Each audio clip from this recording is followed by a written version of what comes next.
Hello friends, welcome back to our series the back test. आज की इस video में हम लोग बैक टेस्ट करने वाले कुणाल सारोगी जी की इंट्राडे स्ट्रेटजी को। आइए सबसे पहले रूल्स को डिस्कस कर लेते हैं। सबसे पहले हम लोगों को 15 मिनट का इंट्राडे चैट ओपन कर लेना है। उसके बाद 15 मिनट की फर्स्ट कैंडल जो 9:15 से 9:20 के बीच में फॉर्म हुई है उसका हाई और लो मार्क कर लेना है। अगर हाई का ब्रेकआउट आता है और उस वक्त RSI की वैल्यू 50 से ऊपर होती है तो हमें लॉन्ग करना है, और अगर लो का ब्रेकडाउन आता है और उस वक्त RSI की वैल्यू 50 से नीचे होती है तो हमें शॉर्ट कर देना है। दूसरी बात यह कि ये ब्रेकआउट या ब्रेकडाउन 11:30 बजे से पहले आनी चाहिए। और टारगेट के लिए कुणाल जी ने उस समय के निफ्टी और बैंक निफ्टी के लेवल्स के हिसाब से निफ्टी में 50 पॉइंट्स और बैंक निफ्टी में 150 पॉइंट्स का टारगेट रखने के लिए बोला था।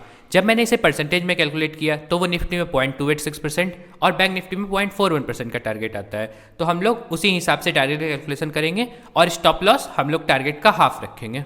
आइए हम लोग निफ्टी फ्यूचर्स के लेटेस्ट चैट पे कुछ ट्रेड एग्जांपल्स देख लेते हैं। 28 तारीख को लो का ब्रेकडाउन हुआ था और उस वक्त RSI की वैल्यू 38 थी, यानी 50 से नीचे, तो यहाँ पर शॉर्ट ट्रेड हो गया और यहाँ पर हमें शॉर्ट का टारगेट मिल गया।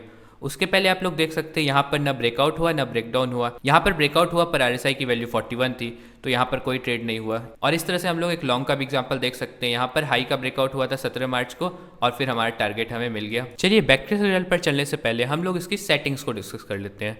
तो जैसा कि मैंने आपको बताया, निफ्टी के लिए हमने 0.286% का टारगेट रखा है। इनिशियल कैपिटल मैंने 1,50,000 रखा है क्योंकि मार्जिन फॉर वन लॉट हमारा निफ्टी में 1,10,000 है, तो ड्रॉडाउन्स वगैरह आ सकते हैं स्टार्टिंग में भी, तो उसे कंसीडर करते हुए मैंने 1,50,000 रखा है। ऑर्डर साइज 1 कॉन्ट्रैक्ट यानी कि 1 लॉट। कमीशन यहाँ पर हम लोग 95 पर कॉन्ट्रैक्ट रखेंगे क्योंकि ट्रेडिंग व्यू का जो बैक टेस्टर है वो जितना हम लोग यहाँ वैल्यू डालेंगे उतना बाइंग के टाइम में भी कंसीडर करेगा और सेलिंग के टाइम में भी कंसीडर करेगा।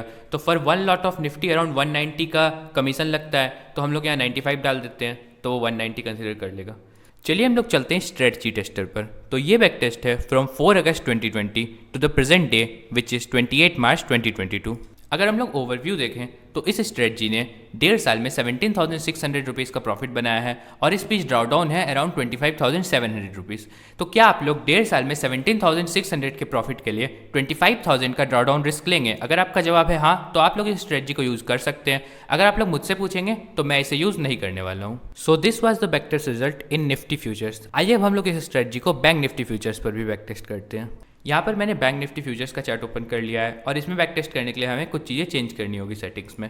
सबसे पहले टेक प्रॉफिट मैंने 0.41% का कर दिया है। उसके बाद इनिशियल कैपिटल मैंने 2 लाख का कर दिया है क्योंकि for trading 1 lot of bank Nifty futures हमें 1.5 लाख का मार्जिन लगता है और ड्रॉडाउन्स वगैरह को कंसीडर करते हुए हमें 2 लाख का इनिशियल कैपिटल रखना होगा 1 लॉट के लिए।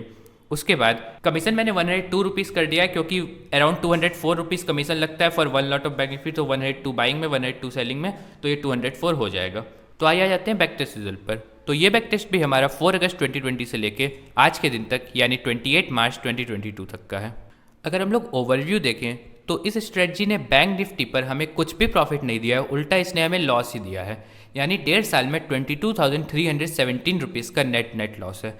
अगर हम लोग इक्विटी कर्व को देखें तो यहाँ से हमने स्टार्ट किया, उसके बाद हमारा कैपिटल गिरने लगा, फिर थोड़ा उठा, ब्रेक इवन तक आया, फिर से गिरने लगा। यानी कि इस स्ट्रेटजी को हम लोग बैंक निफ्टी फ्यूचर्स पर बिल्कुल भी यूज़ नहीं कर सकते, ये हमें सिर्फ लॉस दे रही है।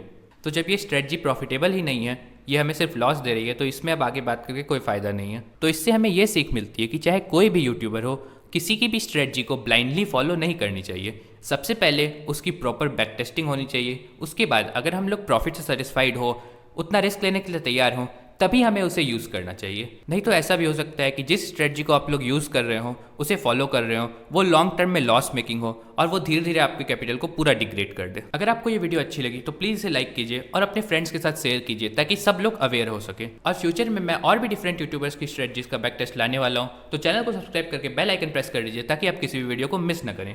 Thank you for watching the video.